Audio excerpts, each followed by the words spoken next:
Thank you. Thank you. Thank you. That verse and its adaptation that you're using to begin the Dharma talk is very beautiful. And often at the end, there's an additional chant at the end of the Dharma talk, uh, which I just thought to reference now. Not the whole thing. It includes a verse in the Bodhisattva vows, but then there's a completion echo, which says, um, all Buddhas, 10 directions, 3 times, all beings, bodhisattvas, mahasattvas, wisdom beyond wisdom, mahaprajna paramita. The reason it came to mind is at the end of the talk, there's this weaving together of relationality in the entire universe and wisdom, all Buddhas in the 10 directions and 3 times, past, present, future, all beings, bodhisattvas, mahasattvas, wisdom beyond wisdom, the mahaprajna paramita, the great wisdom practices, are connected to all beings and all Buddhas. And this is what we're studying. So thank you for that, Emily and Nancy J. And it's so beautiful to to think about these things. The Buddha once said in a very succinct way, as long as the Sangha comes together in harmony, meets together in harmony, and departs in harmony, the Dharma can be expected to prosper and not decline. Um, it sounds simple. What that means is our task, isn't it? So, what I'd like to do in the brief time we have, I am a inveterate over preparer, so I have more than I possibly can do. But what I'd like to do is start with really just a heartfelt expression about connection, community, and commitment. I'm going to offer some words that some of which Peg and I put together, but I think it's useful to really give us the container. And then I'm going to speak about some aspects of Dharma um, among these 3 things. And then you beautifully sent me, without reference to any particular people, which is great, some of the questions that people had dropped into their registrations. So that helped me know some of the things that I should speak about. And it's interesting because it's a relational way for me to develop a Dharma talk, because I'm already responding. So these are the things we're going to move through as best we can in this time. And then there's some handouts you have, which we will have as reference. I'm not going to go into them deeply, but we're going to have them so that way we can use our time most effectively. So that just gives you the landscape. As long as the Sangha comes together in harmony, meets together in harmony, and departs in harmony, the Dharma can be expected to prosper and not decline. So, as you're aware, and you've already been practicing it today, I know, connection is where we begin. In practice and as a Sangha, most of us, make a connection with some aspect of practice, maybe the teachings, maybe a teacher, or some other Sangha member. And maybe the early connection comes up simply because we have some curiosity about meditation or Zen, or we read something that seems to fit our life experience. It's like, oh, and a lot of people come to a place like Awakening Together, I think, just to check things out. But unless some connection is formed, most of them don't stay. And honestly, a group like this isn't for everyone. Even though everyone is welcome, and even though I know my own experience is that the connections you offer are deep and profound, it takes some amount of maturity in a way to even recognize over time what's being offered. and to allow themselves, to connect to it. Because, you're not offering a lot of familiar religious structures to comfort people or exotic Buddhist rituals to fascinate them. There's some of those things woven in, but it's a very simple and pure and heartfelt practice. And the environment's created by all of you, not by an institutional structure. So it's inevitably the warmth of your welcome and the sincerity of your practice that people can see and feel, and the simplicity and vitality of this container that you're developing that will appeal to those who are able to appreciate it.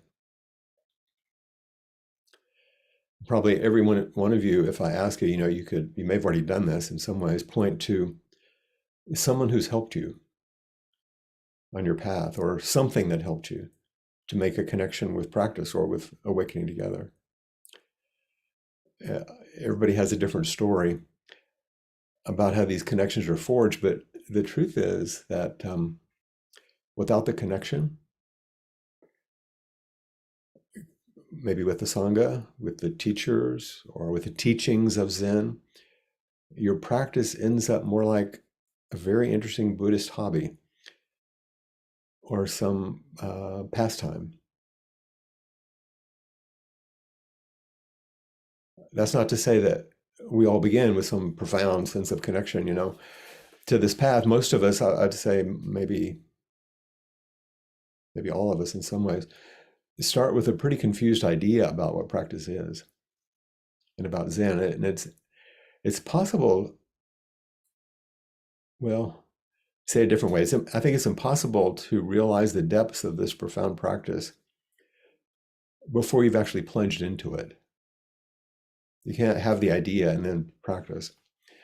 And it continues to unfold its richness and vastness over an entire lifetime. Many of you know this.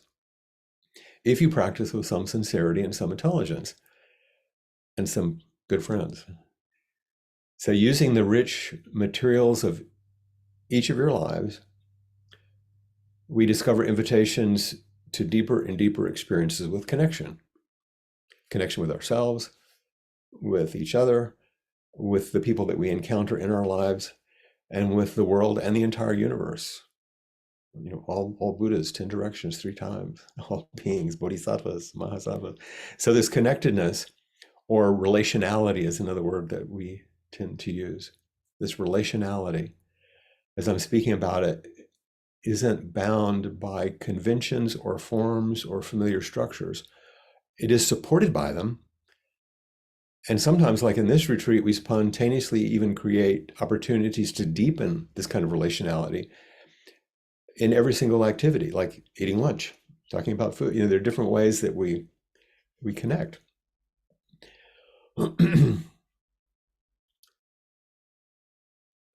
So we sit together in silence and stillness and the more formal ways, and we walk together, or alone if you're online, of course. And we study, and there's so many myriad interactions these days online and even in person. And relationality is really infinitely, and I say infinitely because there's no bounds to it in a way, deepened in our work together, and especially if we have a teacher we can work with and good spiritual friends, and the rich experiences of a retreat like this makes a big difference.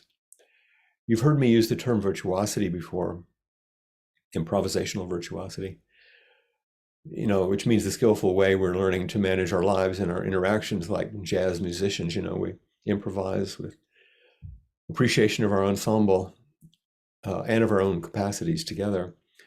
And we become what we create together. We become what we create together as we explore ourselves and our world in the light of profound wisdom of the traditional and contemporary teachings, Mahaprajna Paramita, the deep wisdom. So for me, this has become the most engaging and joyful process that I can imagine. It's more than I can imagine. This relationality, which I'm starting with connection just because it's clever to have the three C's, connection. And so community, let's go to number two. Eventually, and this happens, a different pace for each person, we begin to participate in more activities, getting to know more people and learn more about how the group functions and what it needs. And we can enjoy coming together with classes and events and inquiry and precept study, informal gatherings. And our practice becomes more regular, and the Sangha becomes like another part of our family. And we might encounter some challenges in our practice or in our everyday lives. And we begin to make this wonderful discovery that we don't have to struggle with them alone. Our connectedness provides a net of care that supports and nourishes us. Community is connection sustained over time.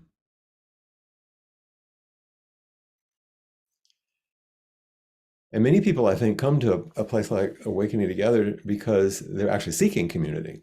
That may be one of the motivations. And we generally have this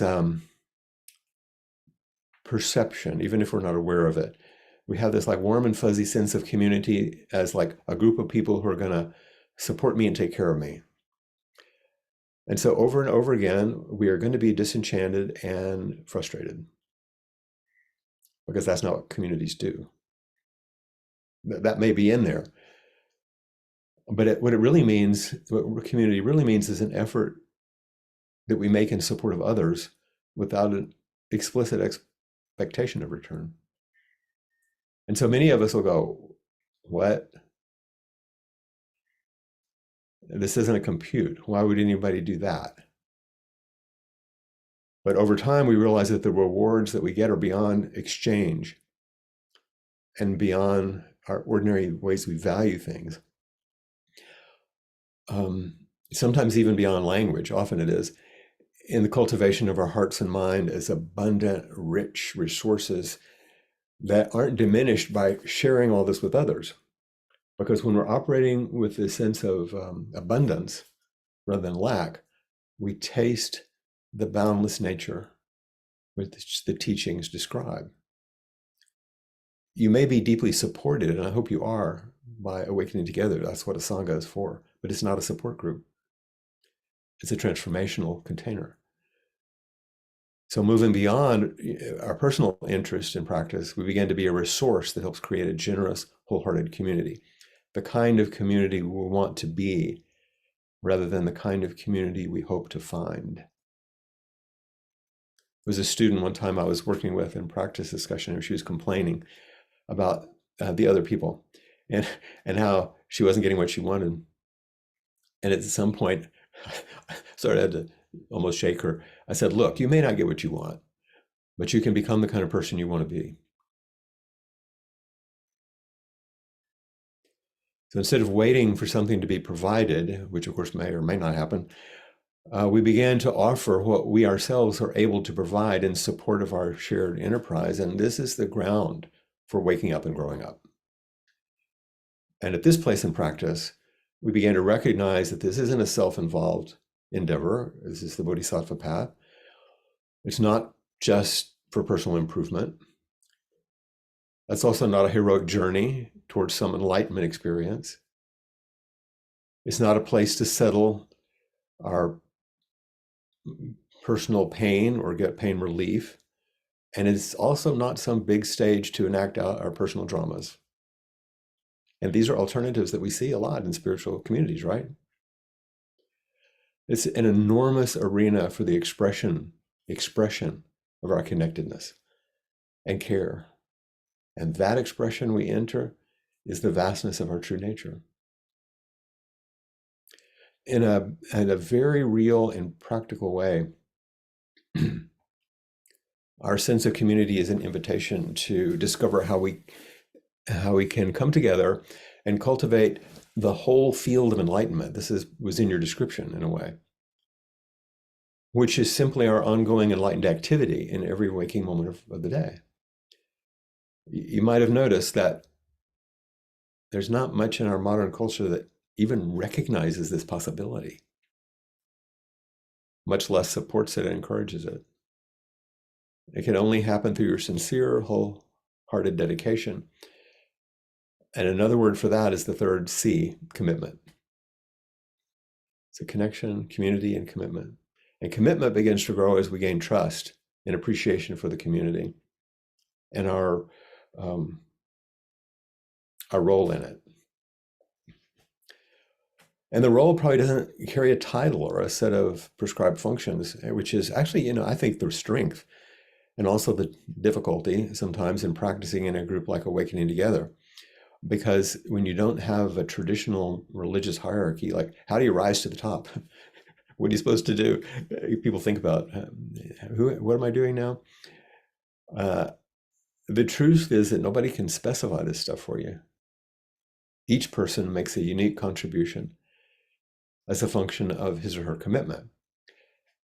And as you know, everybody serves a valuable kind of mirror, like a reflection for others and a support for everyone in the Sangha. And your own unfolding path and your engagement with the community deepens, not just with commitment, but with trust and commitment of others.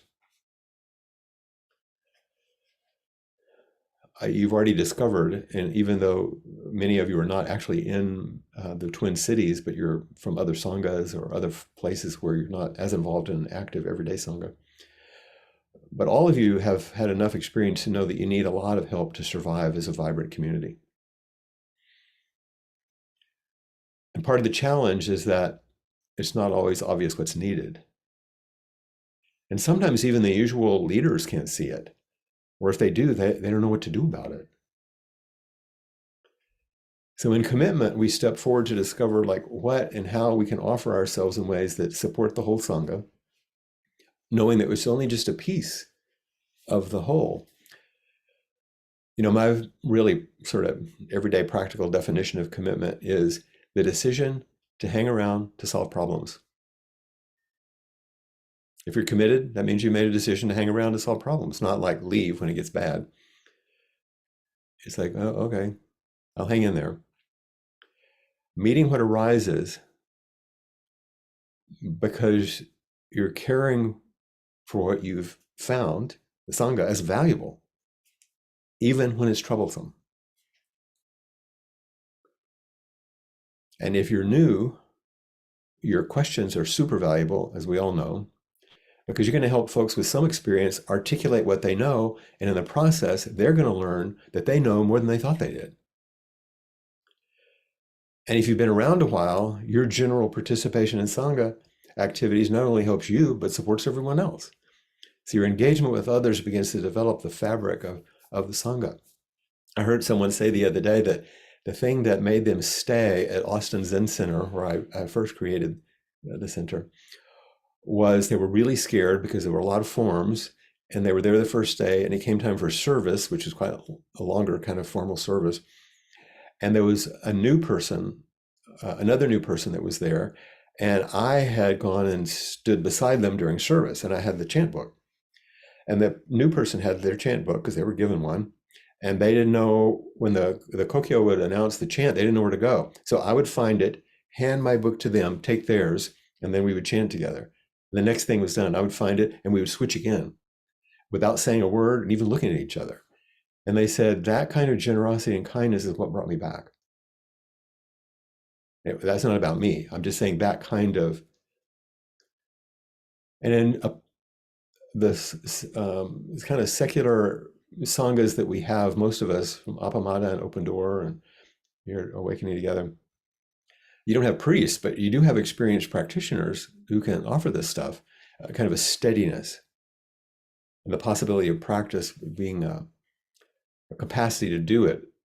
And on a practical level, things are beginning for you guys to expand beyond what a few people, even really capable people like Ryan and Emily, from the very beginning, it's more than they can manage. And then there are more people that come along. I mean, Libby's been there, and then CJ and Liz, and on and on and on. I leave people out, I'm just naming. But in developing the Sangha further, you're going to all depend on the commitment and willingness of each one of you to create that widening circle.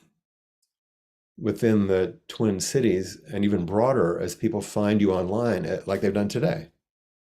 So commitment is what determines just how awakening together will be defined and also confined.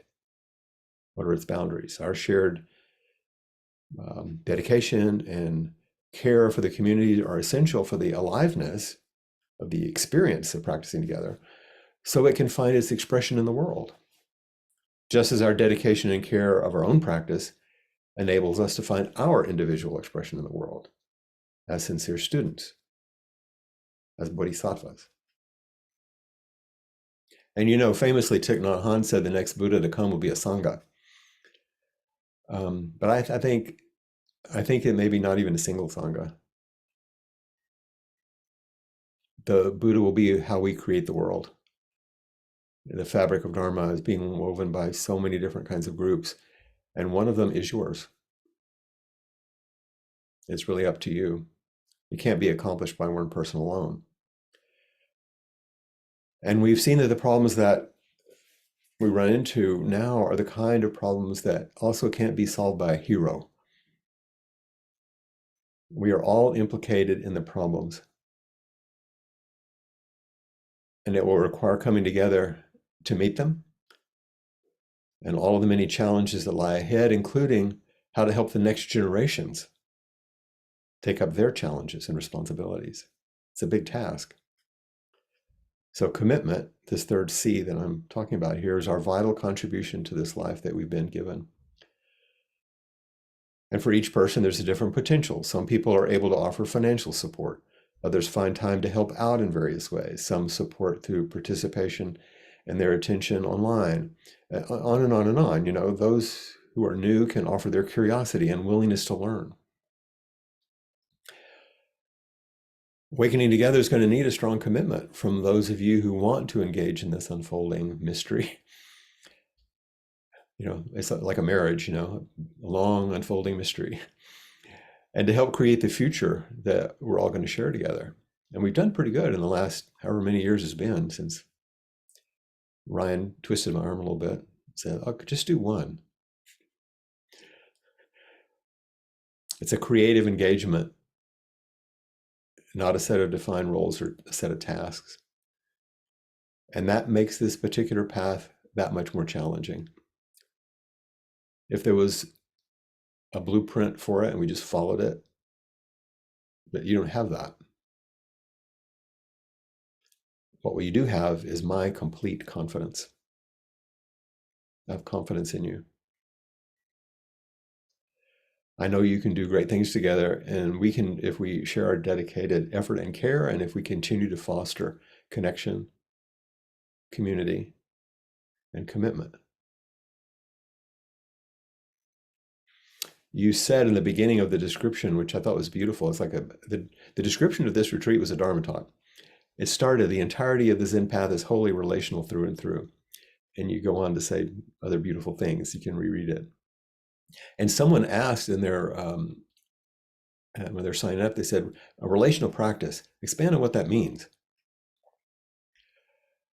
Well, there's a lot of things you can read, but I've already said, we don't do anything alone, including what we call practice.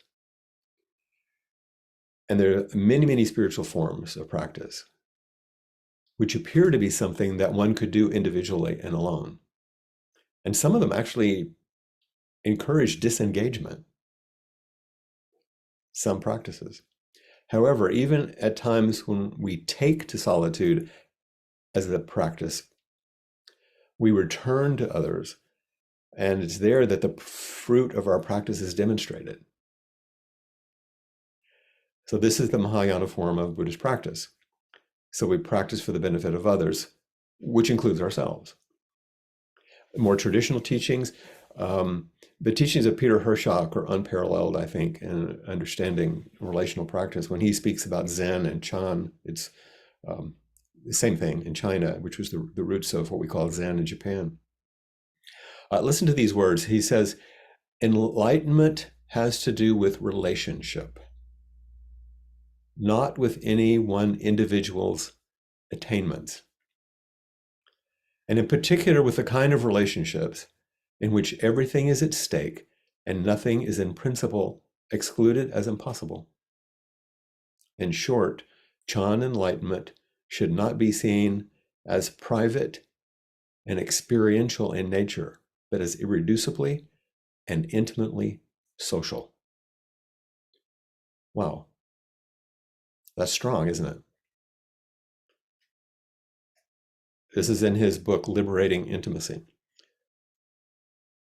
Enlightenment has to do with relationship, not with any one individual's attainments. And the kind of relationships where you really go deep. So he says, in short, Chan enlightenment should not be seen as private and experiential. It's not your experience. Wakefulness isn't your experience. Growing up and waking up isn't a private thing, but is irreducibly and intimately social. Later on, he says, eventually, it should become evident that at least as practiced in Chan, Buddhist salvation is not a liberation of any individual you or me, but rather of intimacy itself.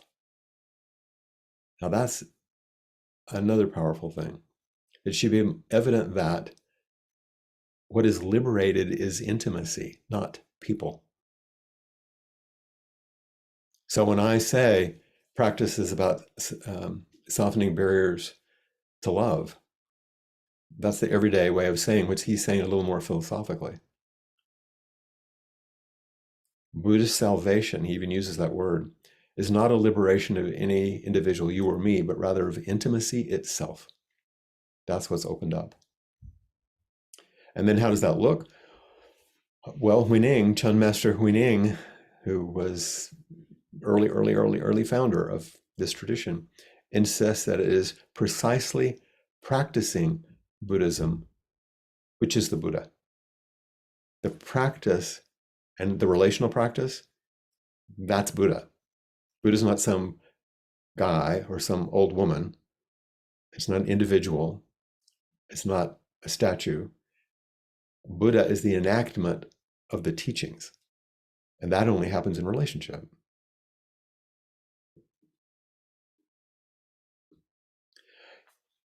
In your description, you also wrote that we know that spiritual community requires not only our mindful attention, but the everyday enactment of our deepest intentions to foster harmony and to engage in everyday problem solving.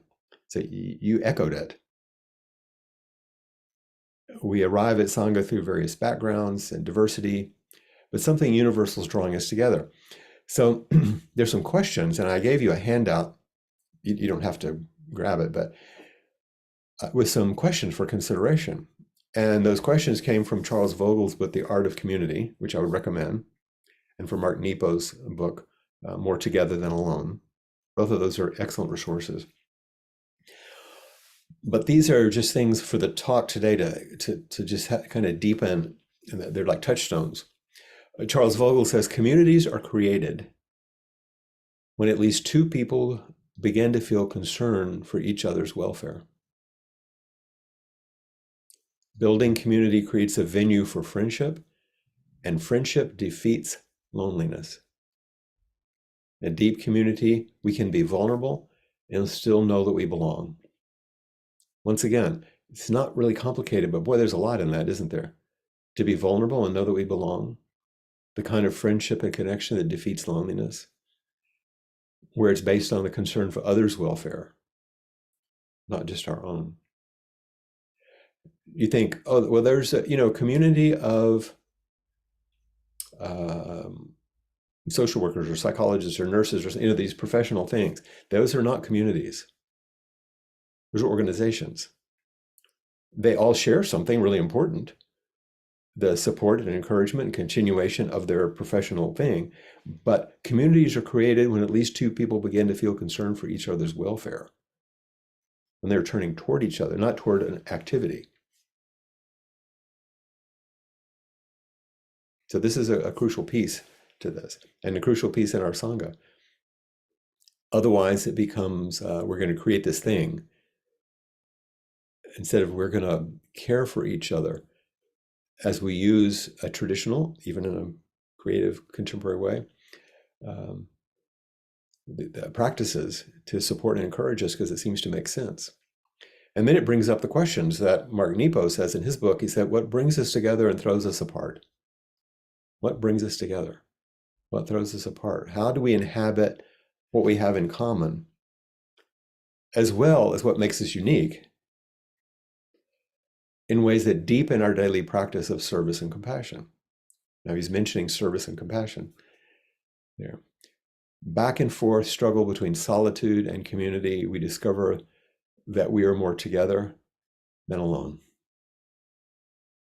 And all of you know this feeling. And we start paying attention to what is it that calls us together, what fractures that, what throws us apart. In Vogel's book, he also poses a question. He says, what are the qualities of successful communities? Now, he's talking about very general communities, not just sanghas, but listen to how it maps onto what you might think. He said, if it's successful, then your communities will do at least 4 things better. And here's the 4 things that he says communities, if they're successful, what they do. First, it'll help members grow in the ways they hope to.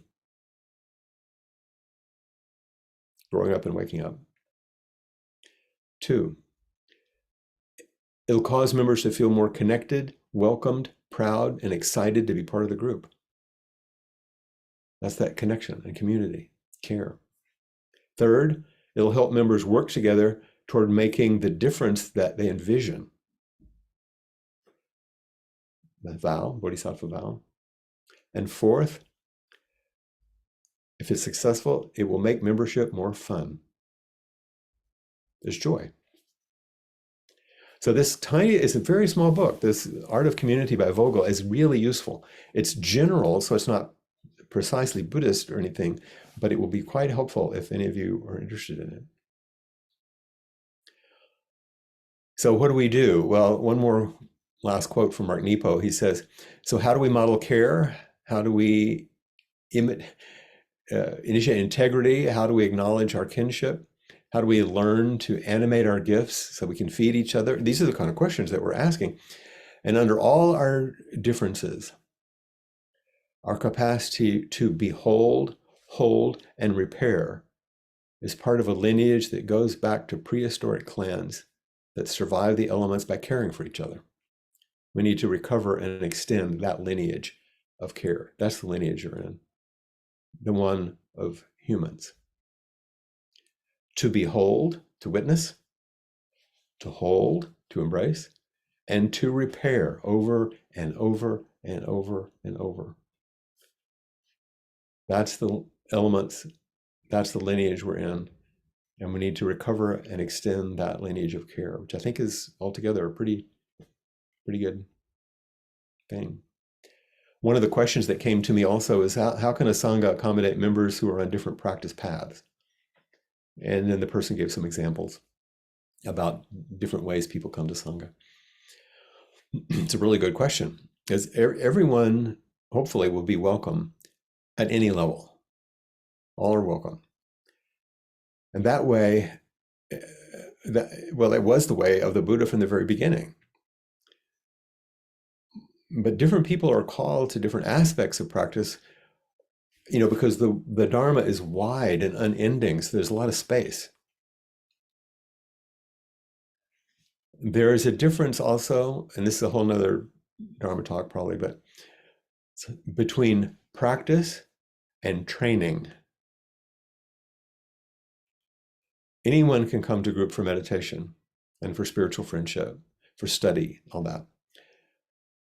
And Zen practice and training includes Zazen as our base, participation in retreats, engagement with the teachings, working with a teacher, and Sangha relations. If you're going to have a Zen community, you're going to have Zazen, you're going to have times for retreat, you can have engagement with all the teachings, study, work with a teacher and spiritual friends, and deep Sangha relations. The Sangha itself also involves not only warm relations, but sometimes some aspect of form and ceremony. This is, once again, a whole nother tangent we could go on, but ceremonies have profound, complex qualities and serve many, many purposes, both in the lives of the individuals who participate in them, but also for community. You know that, like when you go to a wedding, or some of you in the precept ceremonies, you realize it doesn't have to be some holy religious thing, but to engage in a ritual, which you've already done when you came this morning, when you did service. These ceremonies are,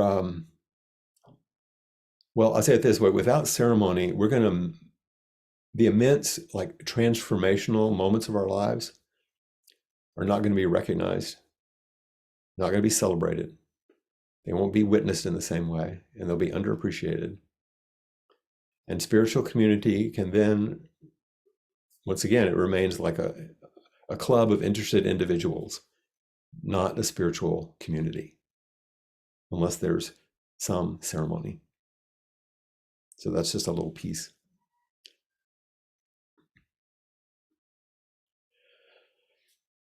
Now, you also said in your quite excellent description, relational practice will deeply challenge and loosen our limited personal perspective while encouraging the realization of the universal connectedness, which is our actual life.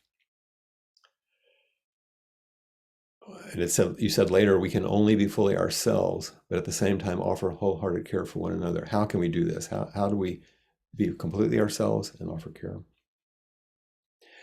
And I would recommend a wonderful book that just came out, Casting Indra's Net by Pamela Ayo Yatende. And I gave you one of your handouts about community practice and Sangha relations. And by the way, a word from our sponsor. Tomorrow, the Dharma talk at Appamada in Austin will be given by Ayo. She's in Austin for South by Southwest, and we invited her to come to Appamada to give the Dharma talk on Sunday. So for 10 o'clock, you just go on the website for Appamada at 10 a.m. She'll be giving the Dharma talk. Ed, that's 5 for us because daylight savings time just changed. It's going to change. She's amazing, amazing. Listen to her words, because she forms a polarity in a way that's very striking. She said, out of polite custom, born from a sense of mutuality, we did our best to protect ourselves and others. And she talks about American culture, really. And then she says, what happened to us? What happened to us? Why did many of us choose brutality over mutuality? Why did we start choosing brutality over mutuality? None of this makes sense unless we understand that there has been a persistent and devastating devaluing of civility that puts us all at risk. Why is the cultivation and maintenance of civility so important? Because the opposite is brutish. The recognition of human vulnerability often evokes a compassionate response if we aren't distracted and deluded. And I'm paraphrasing here because I've left out a big section we don't need to go into. I said, we wake up together, she says, as a key skill to survival, lest we continue on the path of destroying people we don't like, because their existence reminds us of our own vulnerability. It's easy to operate out of this falsehood. And then she says, I beg you, on bended knee, to reject that invitation. Very strong, very clear. And coming from a woman of color, of course, it's important to hear that, for all of us to hear that.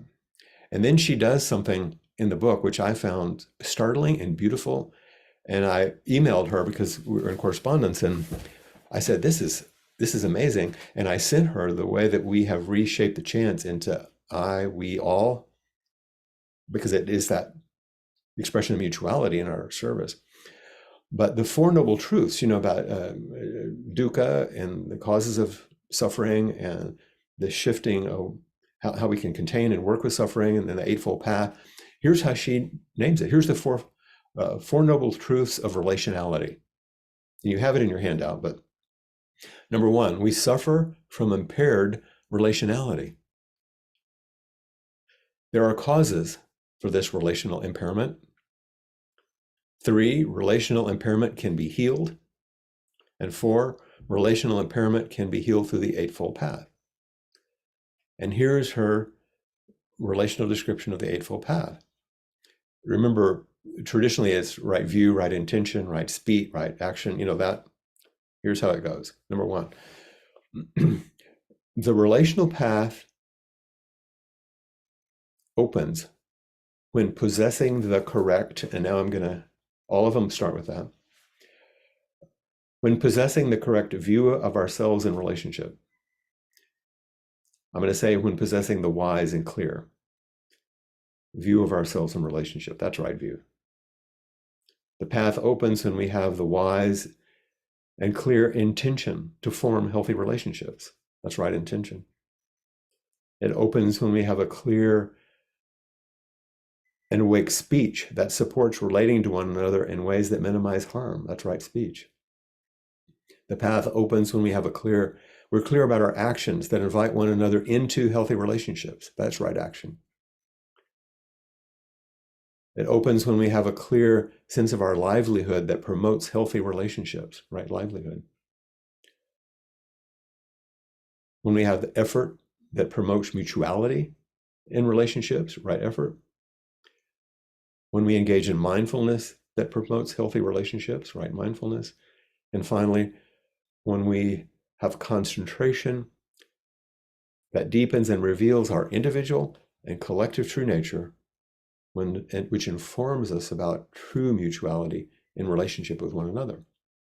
So you have that in your handout, so you can have lots of discussion about this, but I wanted to show it to you because it's startling and beautiful, isn't it? Say, oh, you can read this whole thing in relationship. And someone asked also, one of the questions came is that, what are the signs that a Sangha is maturing spiritually in this way, in a relational way? Well, the expression of the paramitas, those qualities of the Bodhisattva's practice of the paramitas, of generosity and ethics and energy and all of those the paramitas, and following the precepts are precisely expressions of maturity and the development and character of both individuals and of the Sangha. So those are your guides, your guideposts. And I gave you a map, which many of you have seen many, many times, that my teacher, friend Musong, provided. I'm going to screen share it just for a second because I just want to reference it. Does that show up okay? Okay. So many of you have seen this before. And he says, here's a possible Buddhist life. But let's change it. Let's say a possible Buddhist Sangha. So often we come, all of us, with these fixations. We have preferences, desires, attachments, clinging, and addictions about Sangha, about community. And we have these fixed centers, he calls the ontological self, trying to define itself and present itself as the complete package. We think, me, that's the whole deal. And Sangha erodes that. And dukkha, the unsatisfactoriness based on an unexamined life full of ignorance about reality. There's no better place to find it and no more upsetting and difficult place to find it than in Sangha. Because all these other people, damn, it's so messy. But there are a million mirrors so that our preferences and desires and attachments are frustrated and deeper things are offered to us. So we come with fixations. There's a decentering that takes place when we understand the nature of impermanence and interdependence. We see the possibility of liberation, of intimacy. Remember? The liberation of intimacy. And emptiness, which means the fullness of life, not nothingness. They were open to everything. Sangha provides all that. And beyond any, he says, beyond intellectualization about these things, there's a radical deconstruction of the self is necessary. And I would say it's the radical deconstruction of the ideas we have about relationships.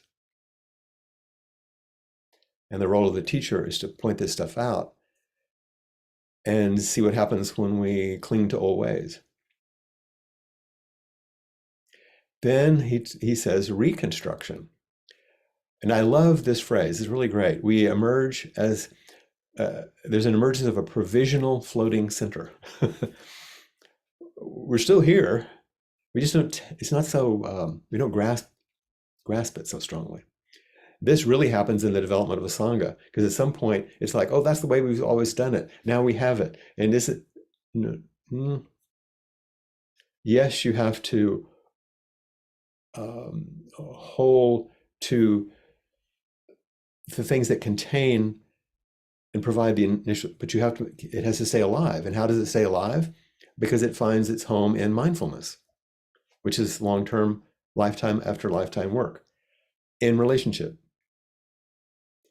And most of us want to go from our struggles with fixations to being a bodhisattva, but you can't do that. You got to go through this other stuff with others, doggone it. And here are the Brahmaviharas, the expressions of a Buddha in loving kindness, compassion, sympathetic joy, and equanimity. This is a great class to teach, by the way. Each meeting would be one of these. And then we come to Sangha with skillful means based on all of this, supported by mindfulness. So I know that's a lot to take in, but I want you to see that these things that are traditionally thought of as individual practices, you can speak about as relational. I'm not going to go into it a lot, but on your handouts, I also gave you Stephen Batchelor's formulation for a secular Sangha. So I want you to have some models to look at. In his book, Beyond Buddhism, he said, to imagine a secular Sangha, which we mean by that is a non-monastic Sangha. To imagine a secular Sangha begins by posing the fundamental question of where authority lies. In the monastery, you know. If we follow the earliest sources, we learn that authority lies with the Dharma. A secular Sangha is a community of like-minded, self-reliant individuals united by friendship who work to mutually support each other in their own flourishing. That's what we've been talking about so far in this talk. Such a community is an ongoing practice. Such a community is an ongoing practice. Such a community, the record is stuck, is an ongoing practice.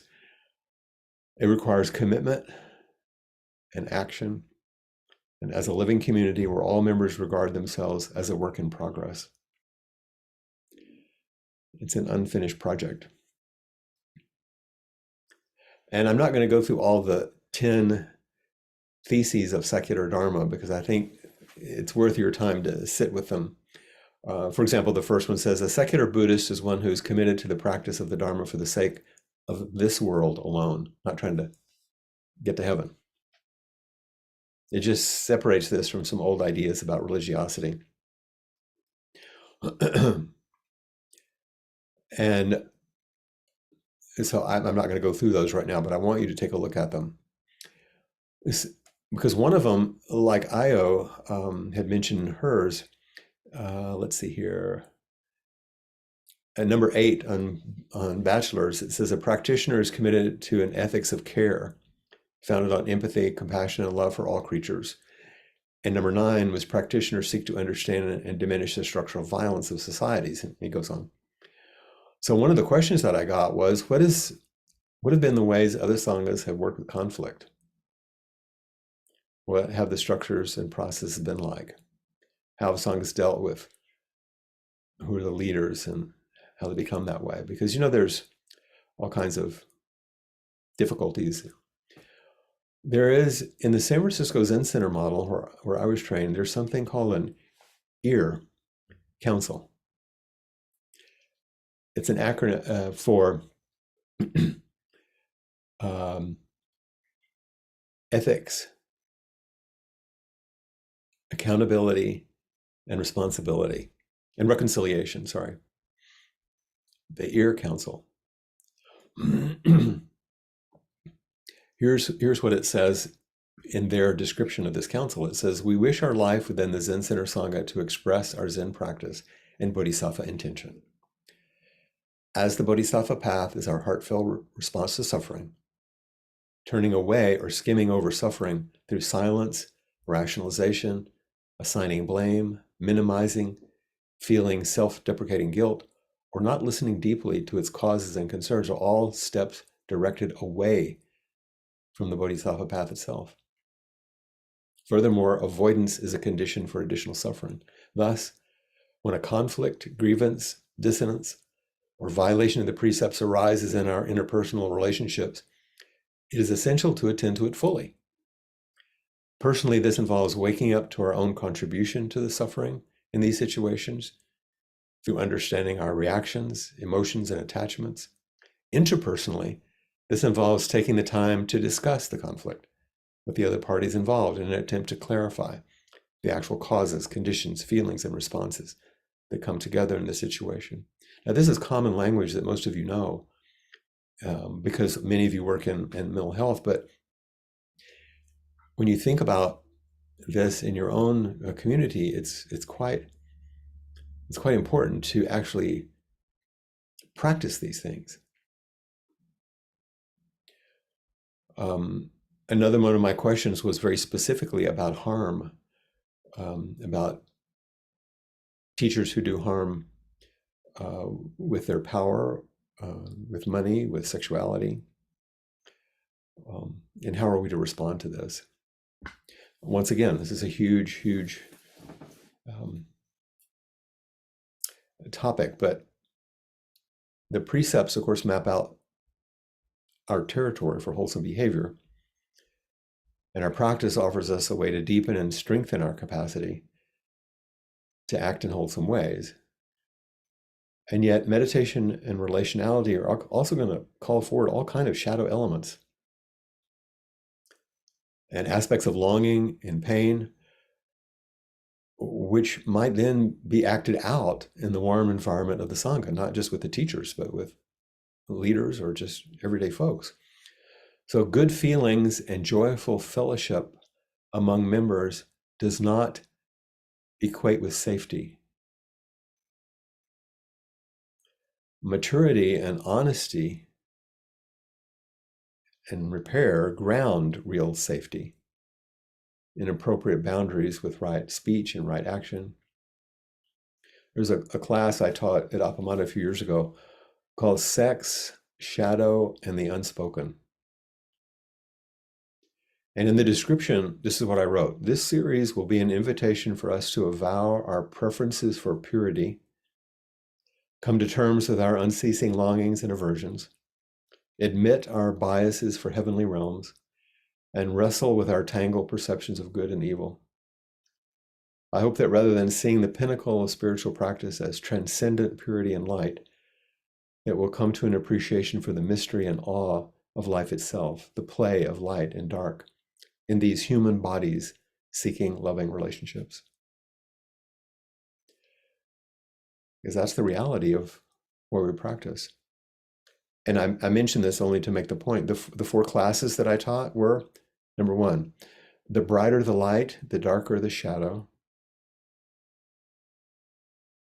Number 2, sex is everywhere and everyone. Number 3, what you don't know will hurt you and others. And number 4, coming to terms with being human. These are the things that a good Sangha allows. Someone also asked about, could I guide the Sangha to create specific protocols for peer inquiry in a skillful way? This is a whole nother retreat. At Appamada in Austin, there's a group of people who decided to use the Clearness Committee, which comes from the Quaker practices. Some of you might know about it, but it requires training. You can't just do it, you have to be trained in it. And so we have people who train and support that practice that the teachers aren't participating in. And it's a beautiful way. I don't want to go into the long description of it, but it's really, really useful. And there are forms of peer counseling and reflection that you can engage in, which some of you know about. Although the Sangha seems to do well because there's so much relationship on relationality. But remember, this is not a therapeutic community, even though there are many therapists here. Remember that practice. Remember what practice is and what it's not, and return to the precepts. I'm going to say one more thing about that because I know we have to end. Because somebody asked about difficulties they were experiencing were quite difficult. Even though many healing things might happen in the Sangha, it's not therapy. And Sangha relations is not an expression of a therapeutic community. And our Dharma activities we do together are not group therapy. Real awakening does not cure trauma. You can be quite awake and still experience trauma. And you can hold a lot of trauma and still have an awakening experience. They're not the same thing. The Sangha provides a kind and responsive context where we can meet ourselves and each other in a wholesome and encouraging manner. And within that loving container, we can access the tools of contemporary healing, which will support the release of unnecessary suffering. But I just want to make sure that we're clear that there's a distinction here that's important to remember.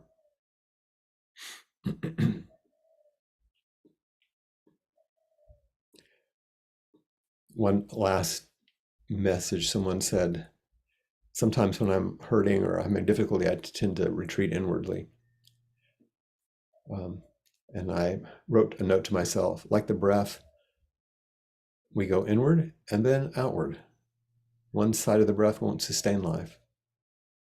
We honor who we are and find ways to express ourselves within the Sangha by sometimes going out, sometimes coming in.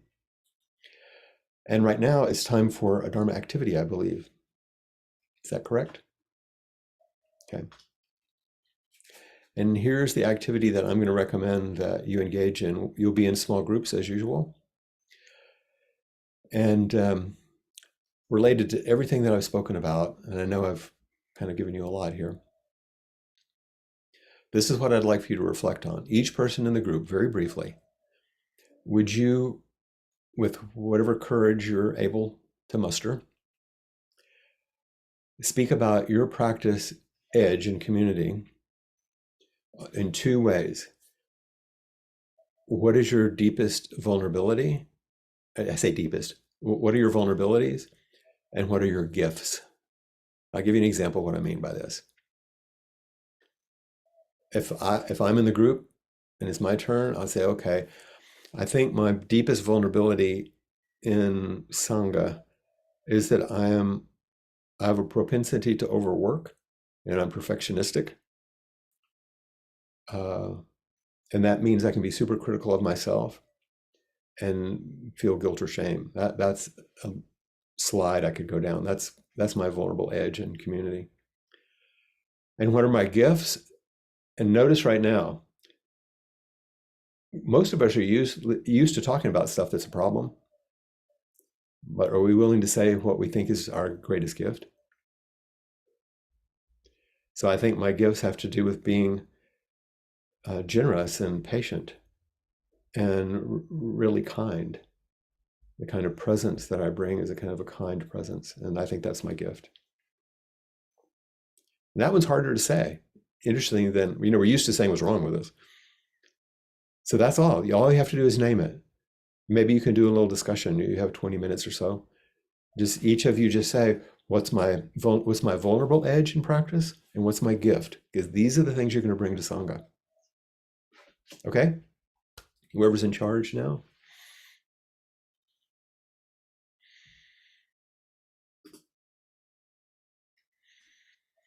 I have to admit that I need to get things together here for the rooms. Need a few moments. Thank you. Oh, certainly. No rush. I just can't do it. I'm not skilled in that. It's another vulnerability.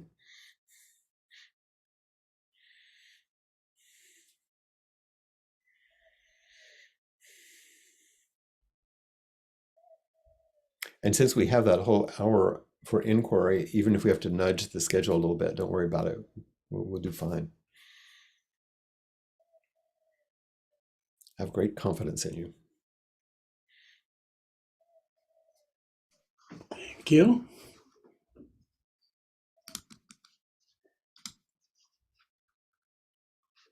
Bill, does it make your life easier if I turn the camera on the altar off? I didn't do that last time.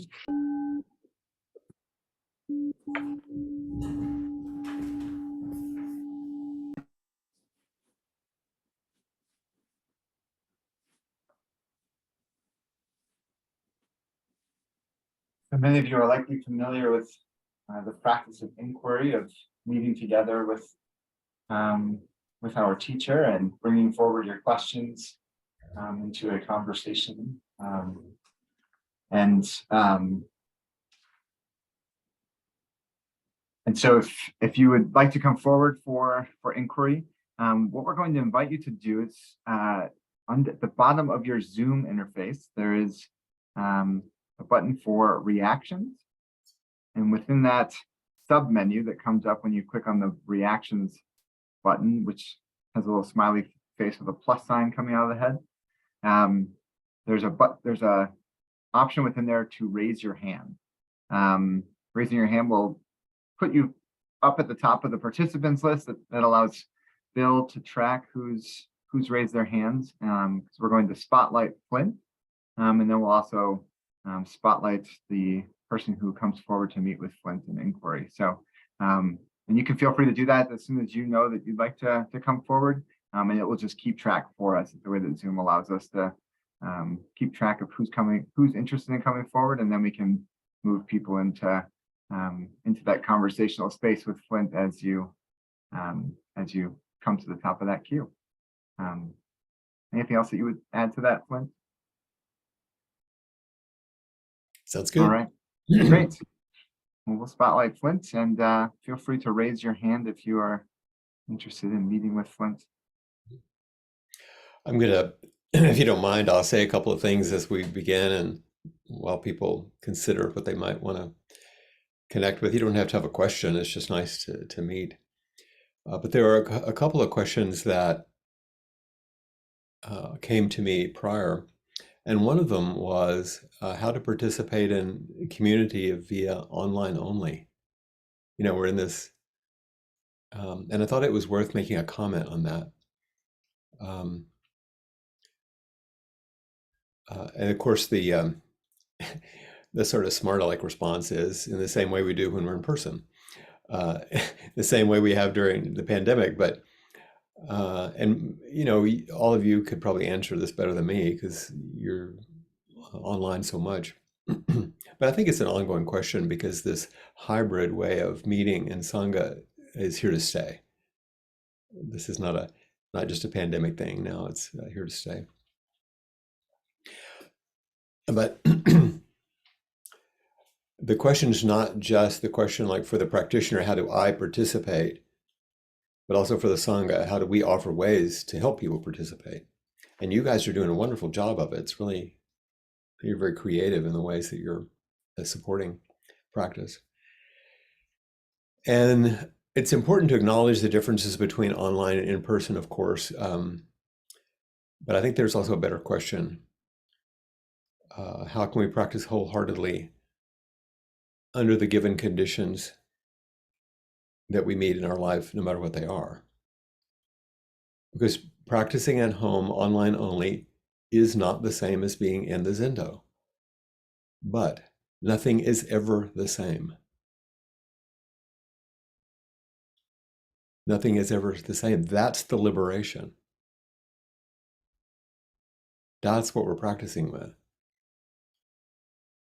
Do you think that the monks in 8th century China, who had almost no food, terrible conditions, and plagues, were complaining because they didn't have a warm, friendly Sangha? Or I know I'm being kind of snarky now, but there on and on and on. You can make every kind of, yeah, it's not the same. And that's what we practice with. And if we're paying attention, not one moment of life is the same as the other. One teacher who I know who primarily teaches online, like I do really, made a comment when someone asked, well, what they were doing is they actually came forward to express disdain for the virtual world, because it wasn't real. He replied, everything's virtual. Are you kidding? If we study our mind, the way we perceive and construct the world out there, and we discover the truth of this, it's all virtual. And we'll always practice together in person, I hope, because we're animals, we're mammals, we require each other. Being with another body is amazing. And there's a huge preference for it, of course.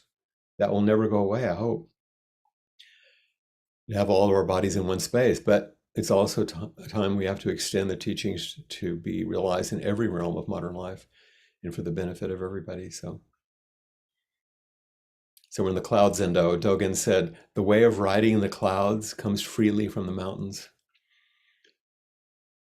The way of riding the clouds comes freely from the mountains.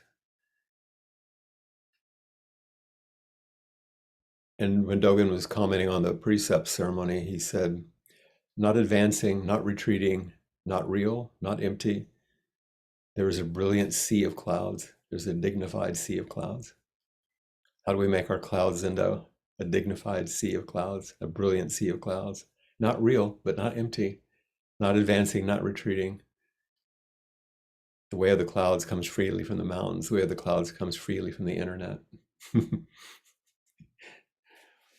So I just wanted to say a little about that as we find ourselves here. And I do see a hand raised, so.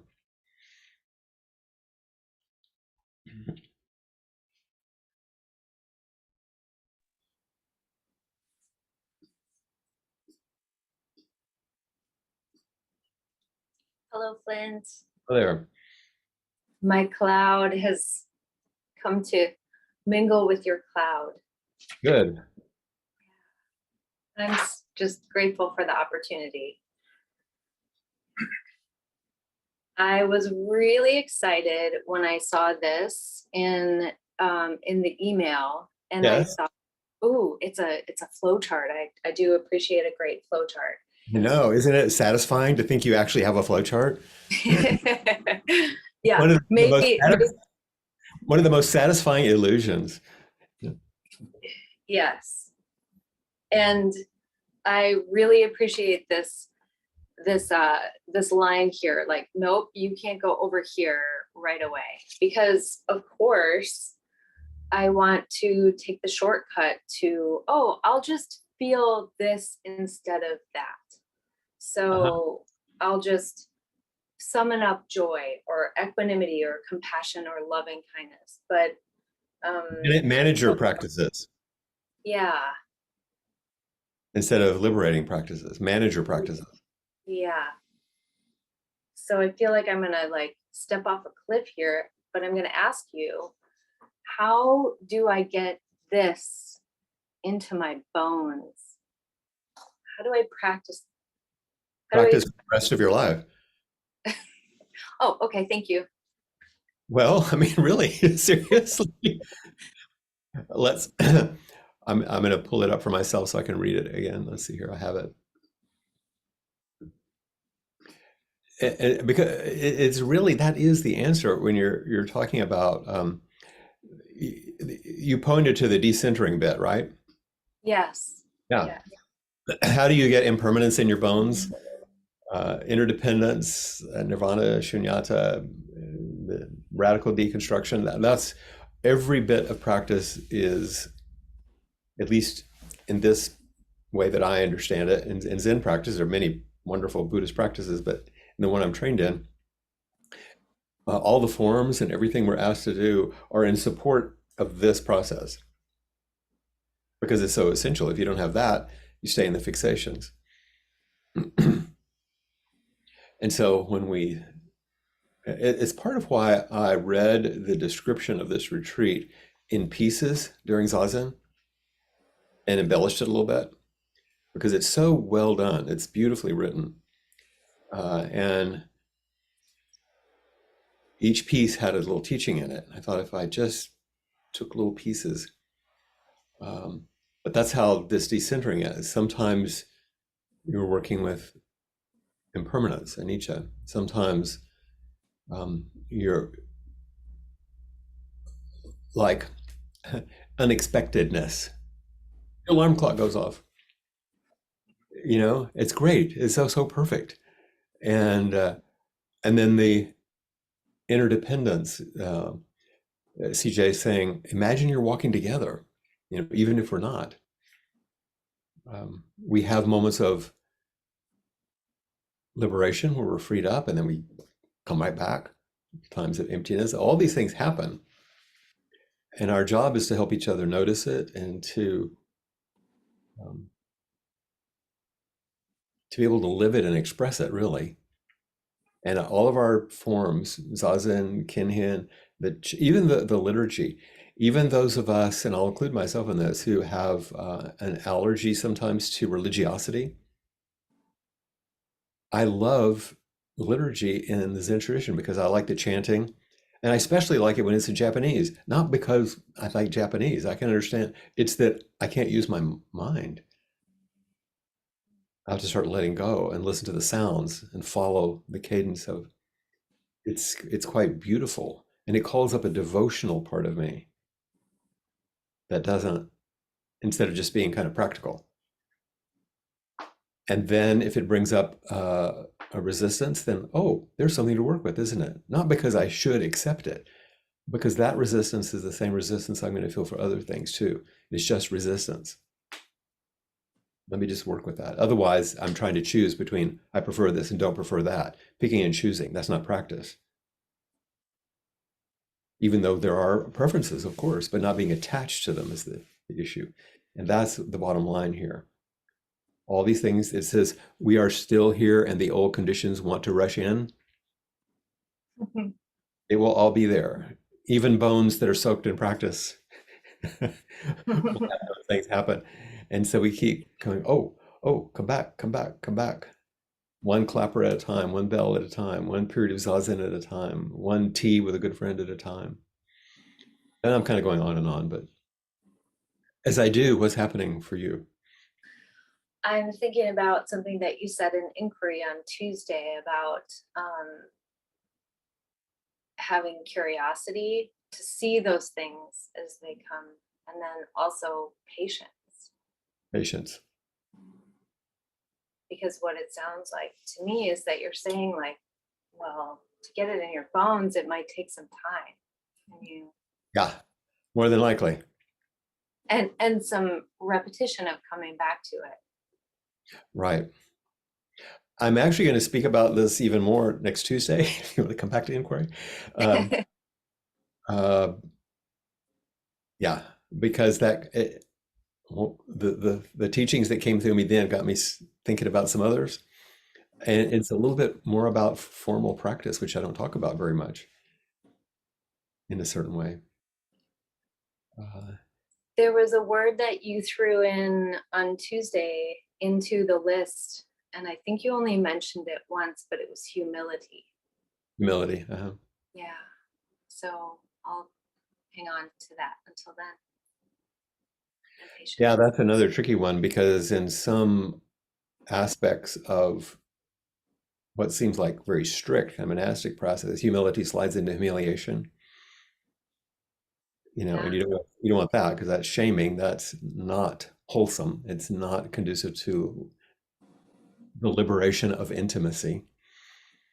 And in fact, a little bit ago, you said something about self-degradation being not wholesome also. So there's like this slighter on humility. Like, how do you retain that curiosity and that patience while not degrading oneself and really expressing Right. the wholeness?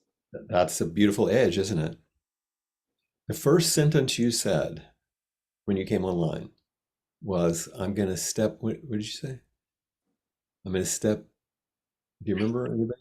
I think my cloud is coming to mingle with your cloud. Yeah. But I mean, you talk about stepping off into something, and Oh, Step off the cliff. that's yeah. right, step off the cliff. And I thought, oh, how do you step off a 100-foot pole? So you can start with a koan. But really, that's what you did, is that old koan about how do you step off. Suppose you do have some attainment. Suppose you get some of this stuff. And then how do you take the next step? How do you step into groundlessness? And I think that requires the embrace of Sangha. That's the wisdom beyond wisdom. Mahaprajna Paramita. Yeah. I wouldn't be here without all of you. That's right.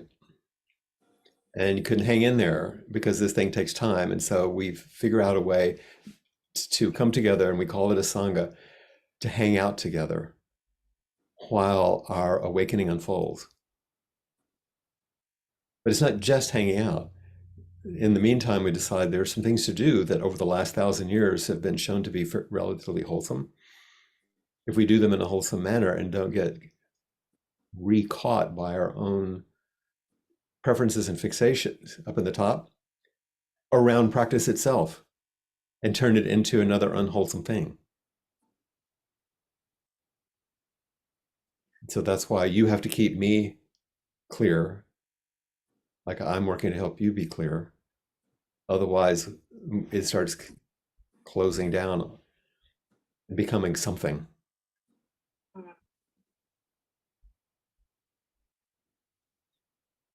Thank you. Did you get what you wanted? I did. Oh, good. Yes. A conversation with you. Thank you. Yeah, that's great. A conversation. Well, I guess while I'm here, I'll raise my hand real quick too. Okay, you got 2 for 1. Good. Yeah. I raise my hand, Flint, just to tell you how much I miss you. I've really been missing you, And with our move out here and the new work that I'm doing, and now not being able to sit in with inquiry with you, I've just really been missing you. So I wanted to tell you that. And here's the wild, kind of beautiful, mysterious thing. Like, I'm missing you, and at the same time, it's like every day I really genuinely, like being sincere here, genuinely feel like every day I am still in relationship with you. It's true. Still Yeah. with you, and somehow, both of those things happening at once is. Well, that's the in your bones part, Yeah. Yeah, carry me around. I carry you. Same for everybody. Because how could I not? Because now our clouds are intermingled, like Liz was saying. Pretty literally, It's a strange thing. And thank you for your kindness.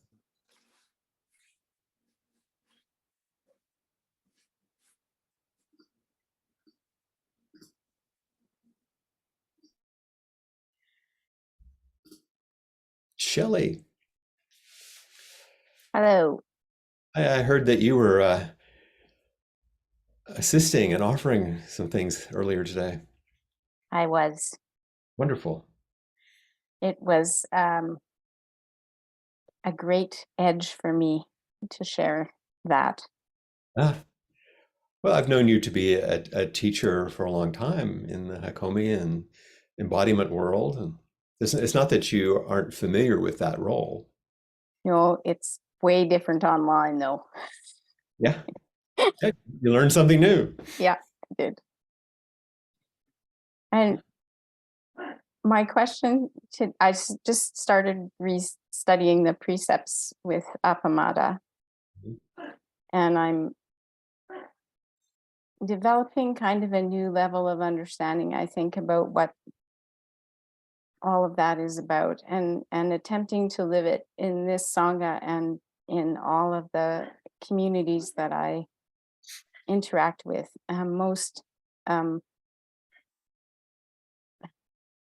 I spend a lot of time trying to bring this to my teams at work, Good.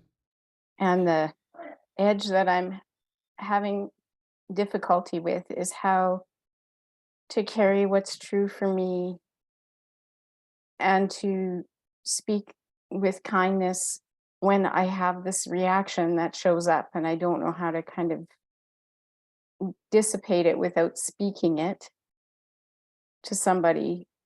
But when I'm speaking it, I'm not always speaking kindly of the people who created the reaction for me. Mhm. And I don't know how to walk that precept skillfully.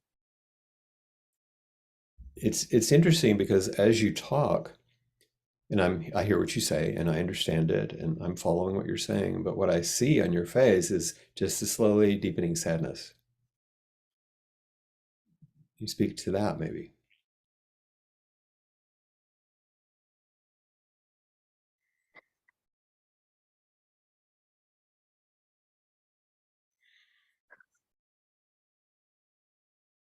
Managing with my breath there.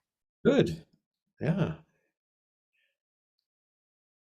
I just want to stay in the intimacy of what we're doing, not to work on something particularly, and just stay with you. But it had to be spoken. Yeah, I just feel so much responsibility with my teams, and I really want to honor the people that are in them. And I so deeply believe that if I hold the space well, it'll feel like I didn't do anything and they did it all themselves. Uh-huh.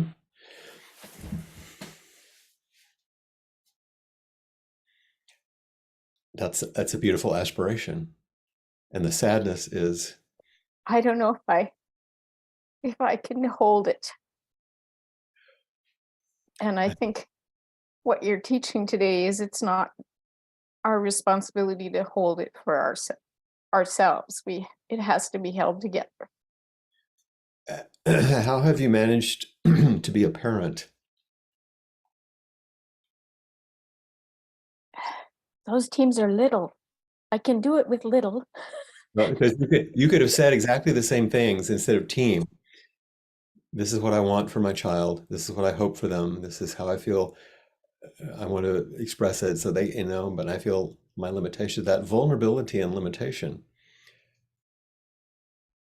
is what you're beginning to feel because your longing to be of benefit in the world means so much to you. Yeah. And I understand that. Many others here do too, I'm sure. And what I long for and hold up as a possibility and the way it actually goes, there's a bit of a gap. And Yes.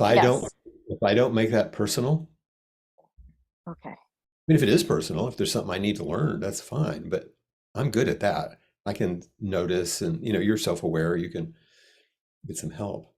But I'm talking about the bigger sense that there's always going to be that gap. Our vow is an enactment of our inmost request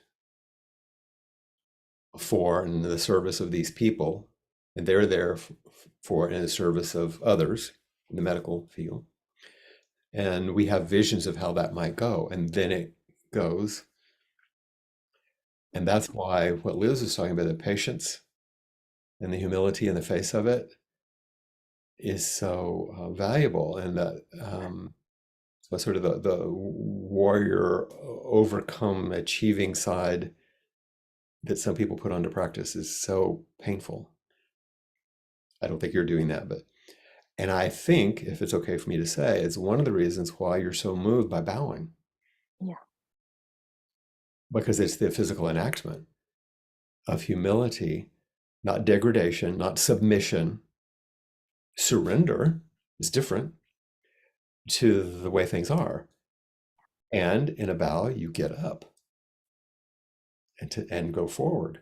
You don't stay on the ground. True. And then you go down again. Yeah. And then you get up again, over and over and over for a lifetime. Yeah. Because apparently that's your vow. Apparently. Yeah. Okay. Look for small ways in which someone on your team wakes up or gets it. And remember, it's the liberation of intimacy, not that they intellectually, you can see a Yeah. little space and openness, and you know this from Hakomi. Find those small embodied spaces, and oh, there, the Dharma is taking root. Okay. There, little, or places where you feel a little settling. You can say something or not. You'll know when to or when not to.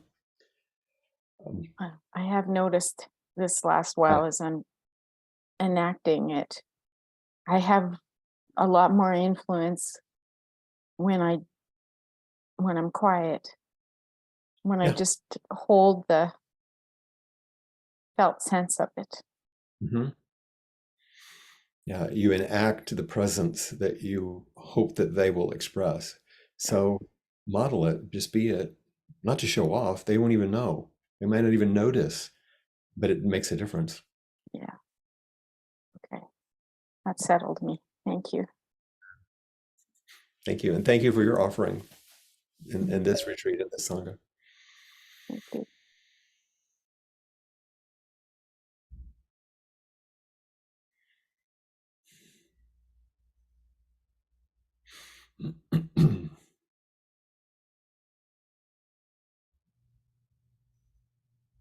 I can't remember if in one of our retreats, if I told a story about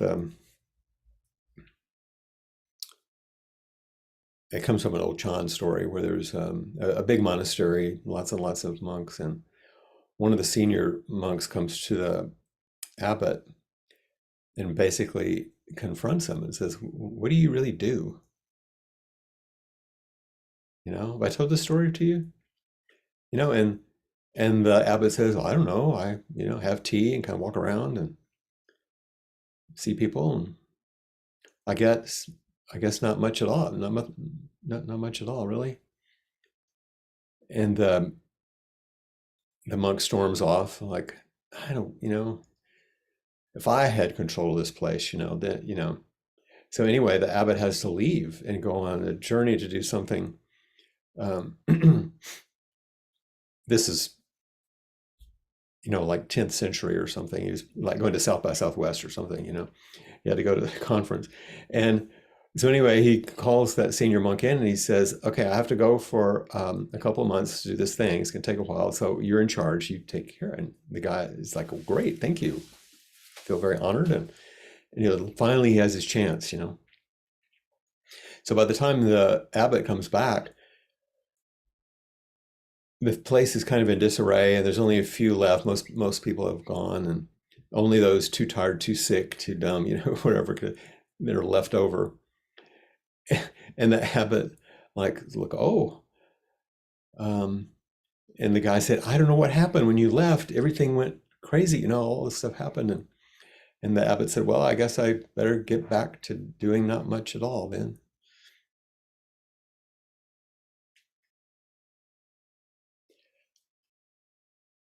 It's hard to know, what that gravity is of deep practice that holds something that you can't put your finger on, but when it's gone, you feel it. And that everyone around responds to that deep relationality.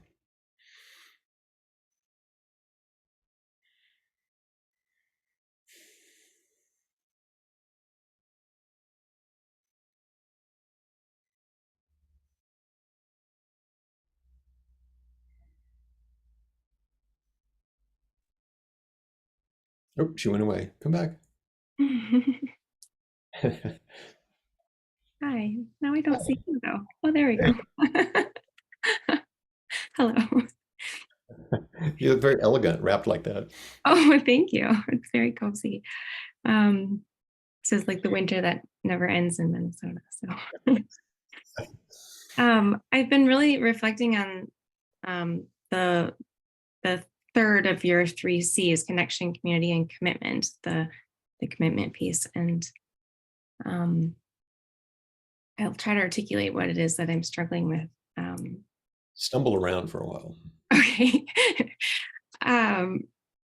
So I have a very strong and well rehearsed habit pattern of staying really, really busy and feeling fairly chronically overwhelmed. You too? And yeah. And I think it gets in the way of my practice. And I can't quite figure out, is it like I'm too busy and so I don't practice enough, or is it like I don't practice enough and so I keep myself too busy and overwhelmed? And I'm trying to differentiate sometimes between, like, when is it a valid limit that I have? Like I didn't sleep very well, for example, and getting up for Zazen at 7 a.m., even though there's some people who get up at 5. All due respect, it's amazing. Like, I feel like if I were committed, I would get up at 7 a.m. no matter how much I had slept, and I would do Zazen. And I don't know why I'm not doing that, other than, well, I really need sleep so I can function during my day. But then I also think, well, maybe I would start sleeping better if I knew I had to be up at 7. I don't know. So my brain's doing all these tricks around when are my decisions not to practice, at least formally, because I'm trying to practice in an embodied way, as often as I can. When is that avoidance, and when is it sort of acceptable because there's just real limitations in life and incapacity and things like that? Because I get really hard on myself about it. Like, I should be doing this and I should be doing that. And That's the edge to practice with, not how often you practice. We're always negotiating this edge between wholesome caretaking of ourselves and wholesome dedication and devotion to practice. Those always are that's a dynamic edge all the time. It's different if you were training. Remember I mentioned that difference between practice and training? Training, like in a monastery, the bell rings and you get up. You don't think about it. Well, you might, but it doesn't matter. There's a lot more, it's not even rigid, it's just more contained for a reason, and it's a wholesome reason, although this is what I'm going to talk about next Tuesday, actually, how we make how we choose what we would normally not choose. So that's a training function. But if you're self-critical and always failing, that sounds like a more persistent habit that is really in the way of this natural negotiation that you're going to have to do. What if you took, let's just do an example. Suppose you took away all of the ideas you have about how much you should practice,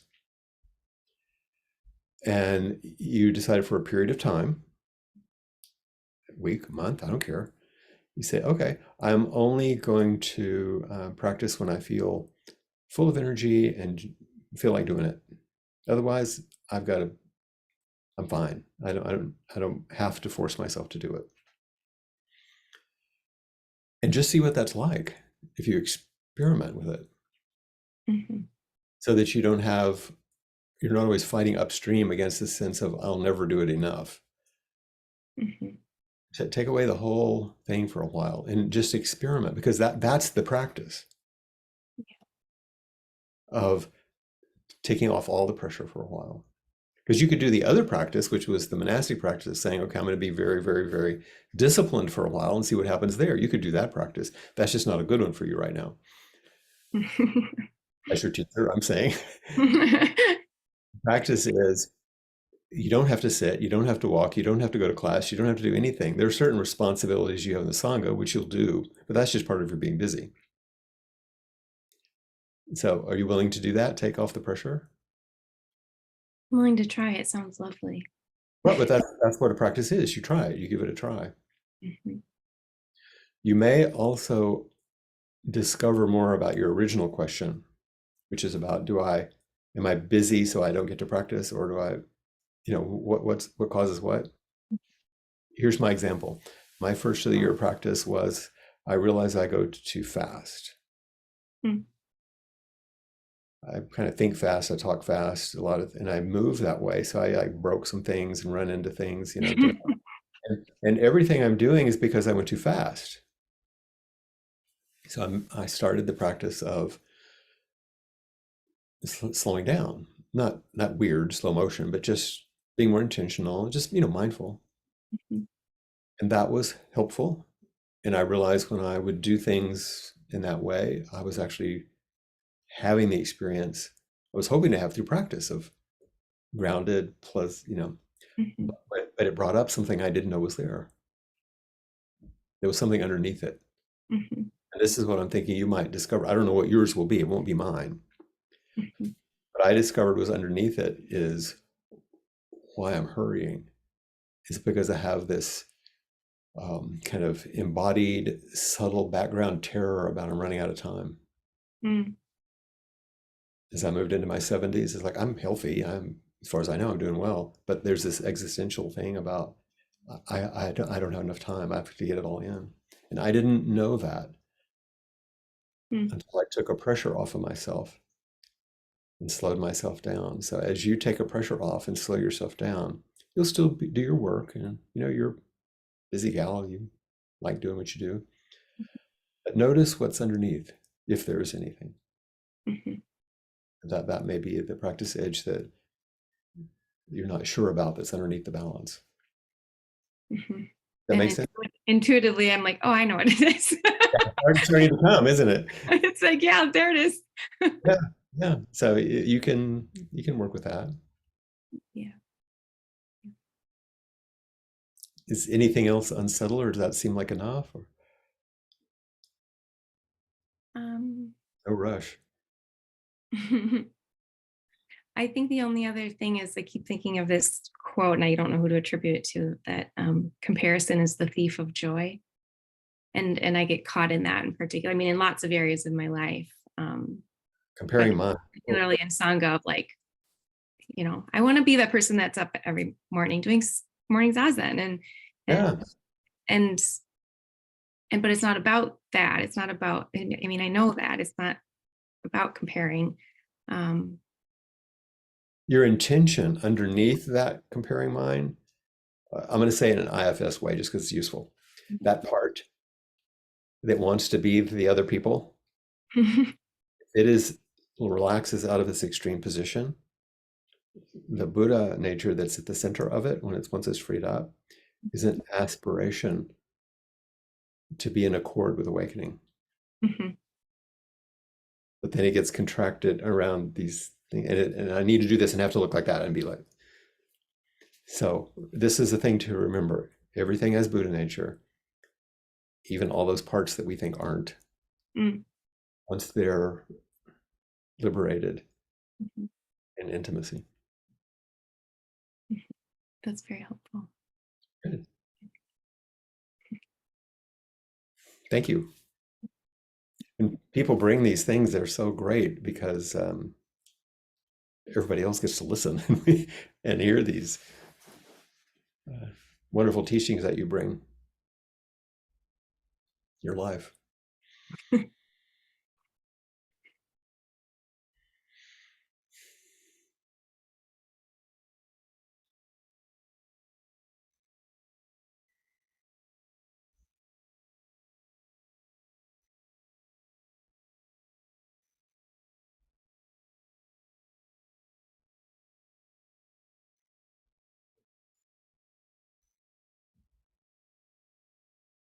Would you be raising your hand or doing anything different if we were in person?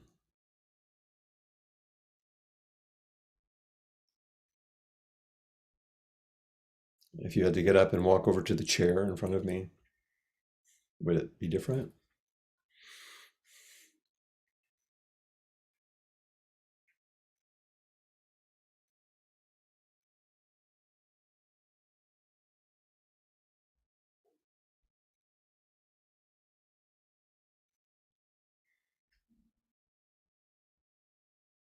Hi, Katie. Hello. One of the Um, benefits of Zoom is for those of us who have trouble with names, they're always there. It's so great, you know? Brad, I keep remembering that you're Flint That's right. because I've got the reminder right there in the corner. Uh, So I don't know if I'd be getting up if we were in person, but here I am.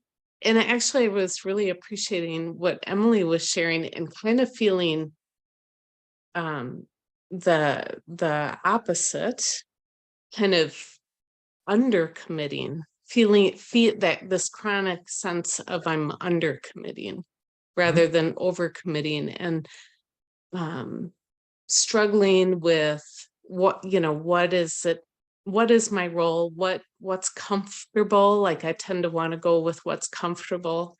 uh, Yeah, if we were meeting in person, I'd be setting up the chairs, making sure the tea's ready, those kinds of things. huh? That's comfortable for me. I'm very uncomfortable, like leading things or getting up and speaking and that sort of thing. Um, and it just, the question that kind of was coming up as I was listening, and thinking about my participation in Awakening Together is, do we go with what feels easy and commit to it? Or do I step out of that comfort zone to do things? And I have been kind of pushing myself in little bits. Little bits, I'll make myself do it. But damn, it's uncomfortable. Um, and what helps is that there's just a loving presence and acceptance in this group that quite honestly I just have never experienced anywhere else, I don't think. Yeah. So occasionally I get brave and Well, your raise answer, my hand. you're responding to your question really well. And it's some of what I said in the talk. It's the warm container which allows us to practice deeply with things which might be unpleasant. I remember my teacher once saying a good spiritual friend, a teacher, whatever, is someone who asks more of you than you would ask of yourself, Mm, not demand. It's as simple as you go to an exercise class and you do more than you do if you're on your own, you know, because it just happens, you know. mhm, But the same is in Sangha. Um, Zen practice does explicitly confront our attachment to our preferences, what's comfortable. Not because it's somehow holy to be uncomfortable. That's not the point at all. This is about the relief of suffering, not the increase of suffering. So it's not about that. But as I was speaking to Shelley about in my own life, our preferences usually are a way that you're attempting to deal with our vulnerability. And Zen helps us begin to face our primary vulnerability, the great matter, birth and death, and how it shows up in smaller ways. mm, Um, and so attachment to preference, the third ancestor's poem begins, the great way is not difficult for those who are unattached to their preferences. It doesn't say don't have them, the attachment to them. mm, That's why I include patience and those softer qualities, because it isn't about being strict either. Practice is an experiment. It's always an experiment. And then you're given the sort of guidelines for engagement of the experiment. Oh, why don't we sit for a while? I'll use a bell to let you know when it starts and ends. Let's chant for a while. Let's get up at this time. And in that experiment, we'll find out who we are. And we'll find out the things that we cling to, or that we turn away from, or that we're confused about, that cause us unnecessary suffering in the midst of this world that's full of suffering anyway, but unnecessary suffering. And if you're interested in learning about it, here's an experiment you can do, and you can do it with the encouragement of other people. So maybe, I don't know if that description sounds worthwhile or not, but Oh yeah, it sounds really good. yeah. And Yeah, and I guess what I heard is just like, yeah, just keep fumbling about, yes, trying little bits, and but in trying not to succeed or fail, trying to see what you notice. This isn't about succeeding at practice or failing at practice. That's the way we do ordinary things. This is about here's a structure or a lattice to try to cling to meet so we can grow, and see what it's like when you attempt that, because you're going to learn about all those things, that those fixations on that chart, and not, that's not a bad thing, and you don't have to defeat them. Become intimate with them. yeah. And this is what practice shows us. This is where we can be intimate with, where we try to get out of being alive, try to get out of our life. Yeah, that I'm just reminded of the few times where I've really felt like out of my comfort zone, and the whole thing was just about experiencing that love and acceptance, and kind of turning it toward myself too. Feeling like almost the experience of it out in the Sangha gives me space to do it for myself. I understand. Exactly. Well, thank you. And thanks for your question. It's really good to explore this way. Excellent.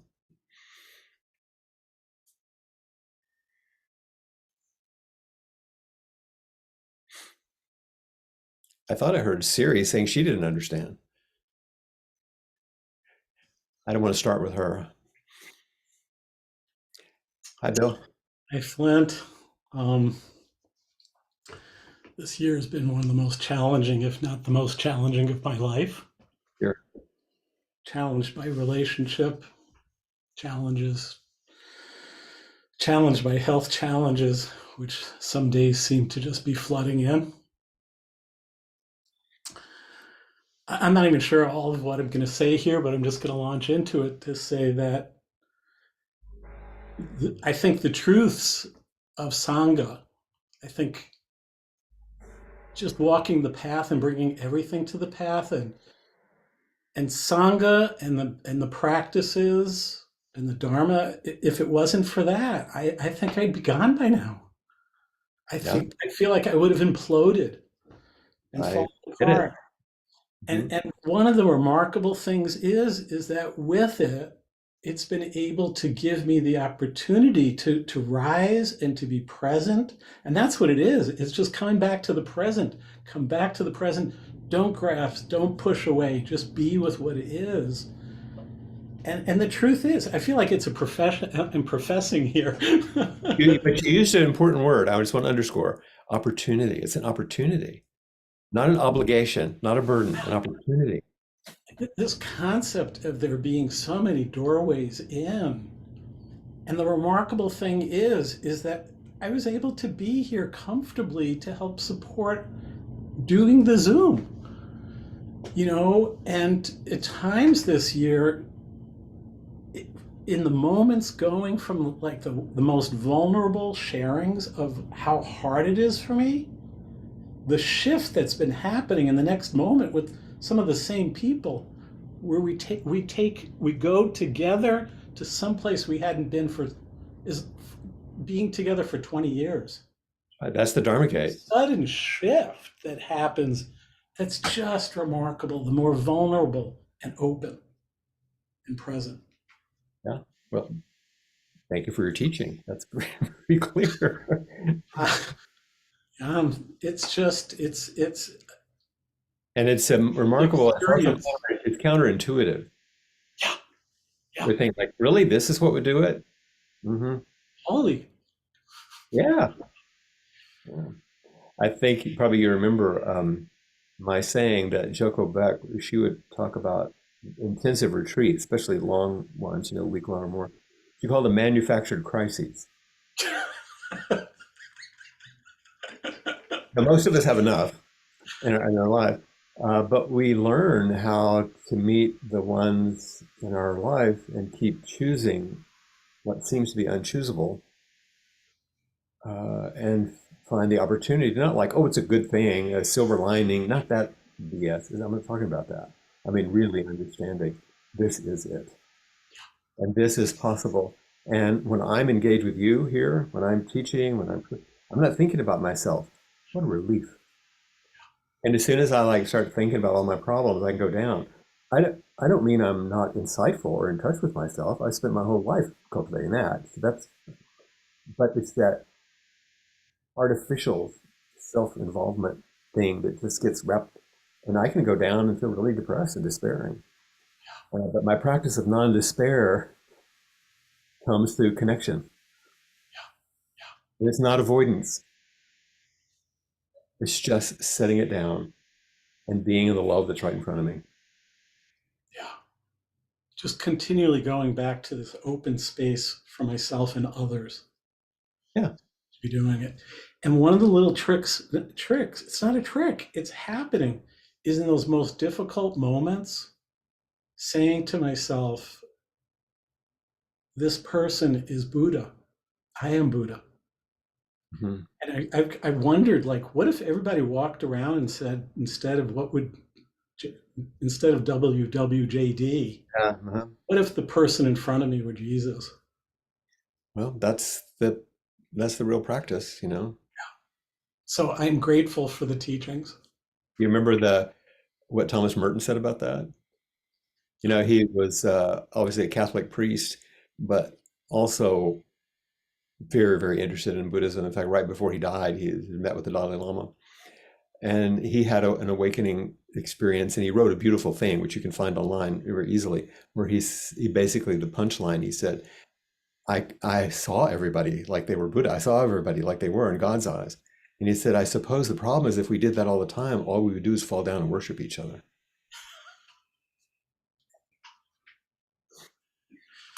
Thank you.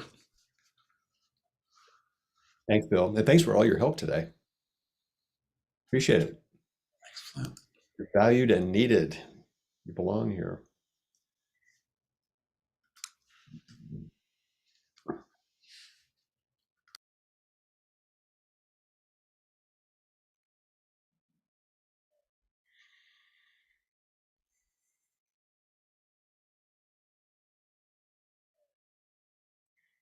Oh, we have a head student from Madison, one of them.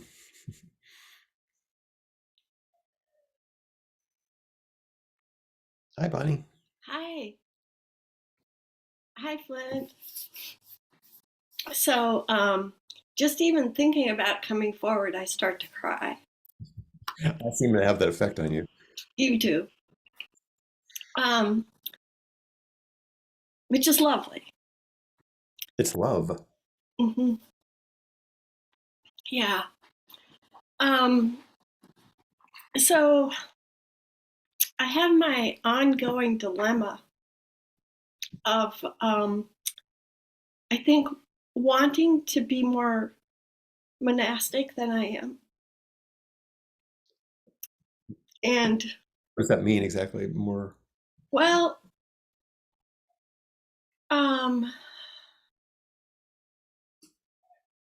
more in the container of rise at this time, you sit at this time, you verse at this time, you bow at this Held by time. form. Say it again. Or held by form. Yeah. Is that a should or a longing? It's a longing. That's what I thought. That's different than a should. Yeah. And I love Open Door Zen in our community, and I love being a part of Awakening Together. And and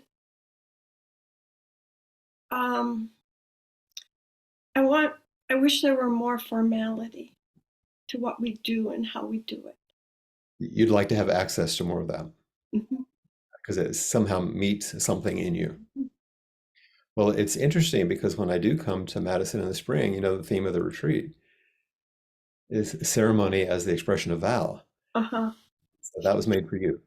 Why, Not thank really, you. No. but it seems like it does, you know, that's really what we're going to be doing.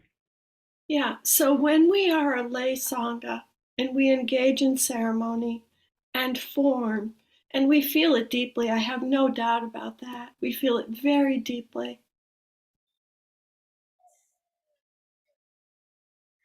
Where's the edge of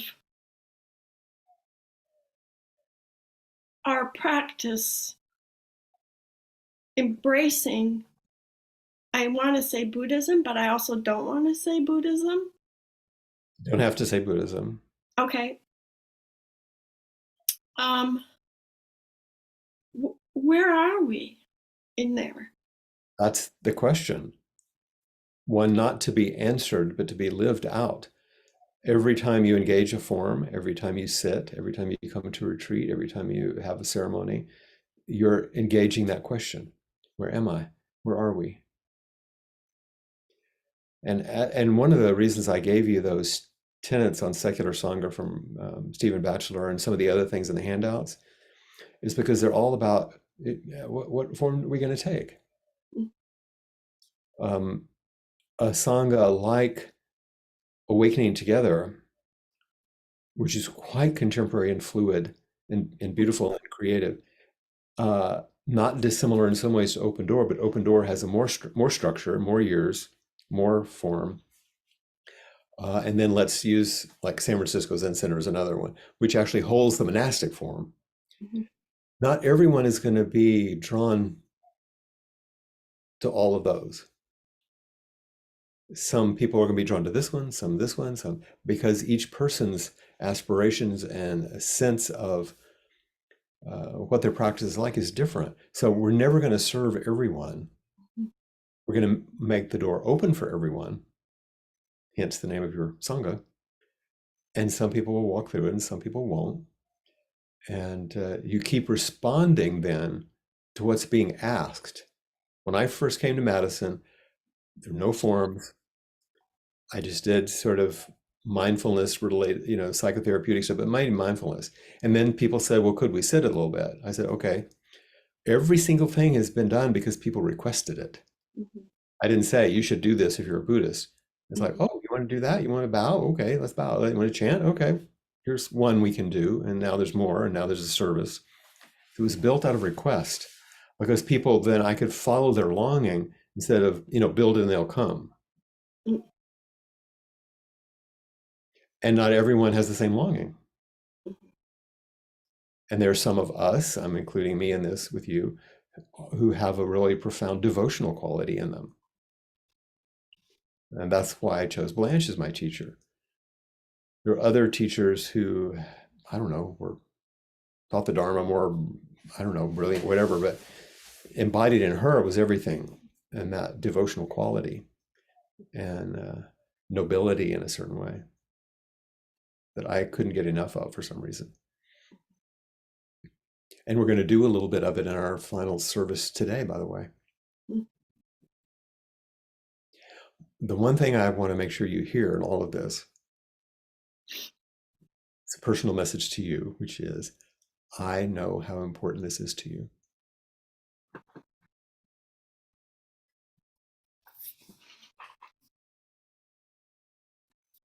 Thank you.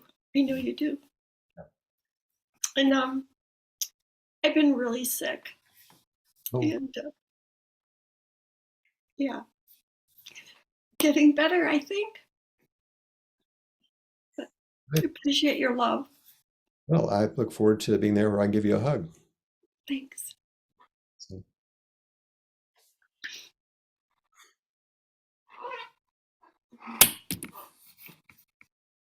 I think we're at the end of our time. Is that right?